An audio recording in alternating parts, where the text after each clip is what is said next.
What's happening with Facebook and Google and Twitter is a sort of Uber moment where, having rejected for a substantial period of time that they were in the publishing business, they are having to come to terms with the fact they are in the publishing business. And it's a bit like Uber saying, we don't employ the drivers. Well, you are responsible for the drivers. We call you up and you send the drivers to our house. We engage with the app.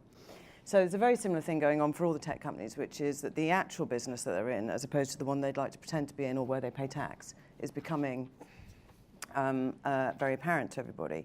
And then you're going to have to take responsibility for it.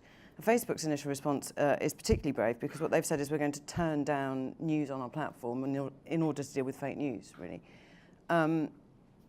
Which is just going to piss off a lot of journalists, because they've become quite dependent on your platform in order to distribute and amplify their stories. So, having sort of picked a fight with the Murdoch operation over advertising, and sort of picked a fight with the politicians by not turning up to any of the select committees that they've been summoned to, they've now sort of picked a fight with the whole of the rest of the journalism industry as well, by going, we're not going to distribute your stories on our on our newsfeed.